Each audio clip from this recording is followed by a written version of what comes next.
दोस्तों, आज हम सुनेंगे उस अद्भुत कथा को जो बताती है कि भगवान गणेश का जन्म कैसे हुआ। ये वही गणपति है जिन्हें विघ्नहर्ता कहा जाता है, शुभ की शुरुआत जिनके नाम से होती है और जिनके बिना कोई भी पूजा पूर्ण नहीं होती। पर क्या आप जानते हैं, गणेश जी का जन्म एक रहस्यमयी और विलक्षण घटना से हुआ था। जब भी भगवान शिव गहन ध्यान और तपस्या में लीन हो जाते, तब माता पार्वती अपने को अकेला महसूस करती। वे सोचती, काश मेरे पास कोई ऐसा हो जो मेरी आज्ञा का पालन करे, क्योंकि यहाँ तो सब केवल शिव की ही आज्ञा मानते हैं। एक दिन जब पार्वती जी स्नान करने जा रही थी, उन्होंने नंदी से कहा, तुम द्वार पर रहना और जब तक मैं न कहूँ किसी को भीतर मत आने देना। नंदी ने आदर पूर्वक कहा, ठीक है माता। पार्वती जी स्नान करने चली गई। तभी थोड़ी देर बाद भगवान शिव वहां पहुंचे और कक्ष में प्रवेश करना चाहा। नंदी असमंजस में पड़ गए। वे जानते थे कि पार्वती जी ने किसी को भी रोकने का आदेश दिया है, पर साथ ही वे अपने स्वामी शिव को कैसे रोक सकते थे। नंदी ने शिव को भीतर जाने से नहीं रोका। ये देखकर पार्वती जी क्रोधित हुई। उन्होंने नंदी से कहा, तुमने मेरी आज्ञा का पालन क्यों नहीं किया। नंदी बोले, माता, मैं अपने स्वामी को कैसे रोक सकता हूँ। ये सुनकर पार्वती जी मन ही मन बहुत दुखी हुई और ठान लिया कि उन्हें ऐसा पुत्र चाहिए जो केवल उनकी आज्ञा का पालन करे।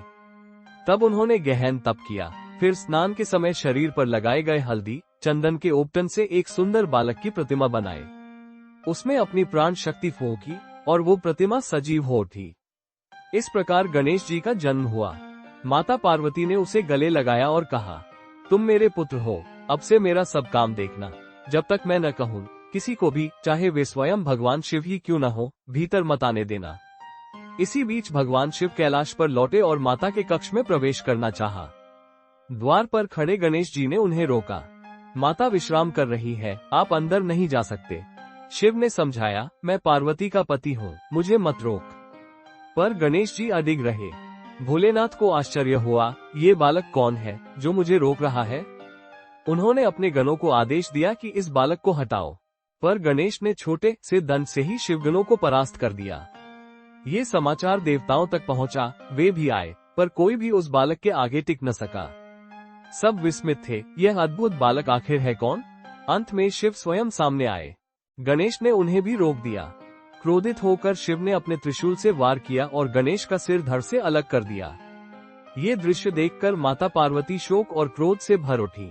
उन्होंने कहा, आपने मेरे पुत्र की हत्या की है, अब मैं संपूर्ण सृष्टि का नाश कर दूंगी। उनका क्रोध भयानक रूप धारण करने लगा। देवता भयभीत होकर शिव के चरणों में गिर पड़े और विनती की, प्रभु, माता का क्रोध शांत कीजिए। तब भगवान शिव ने आदेश दिया, उत्तर दिशा में जो भी प्राणी इस समय सो रहा हो और जिसकी माता उसकी ओर पीठ करके सो रही हो, उसका मस्तक ला कर दो। गणों ने खोज की और उन्हें सबसे पहले एक हाथी का शिशु मिला। उसकी माता उसकी ओर पीठ करके सो रही थी। वे उसका सिर ले आए। शिव ने वो सिर गणेश के धड़ पर स्थापित किया और प्राण प्रतिष्ठा की। क्षण भर में बालक जीवित हो उठा, हाथी मुख धारण किए हुए। माता पार्वती ने आनंद से उसे गले लगाया और देवताओं ने भी राहत की सांस ली। शिव और पार्वती ने अपने पुत्र का नाम रखा गणेश, अर्थात गणों का ईश। शिव ने आशीर्वाद दिया, गणेश सब विघ्नों का नाश करने वाले होंगे।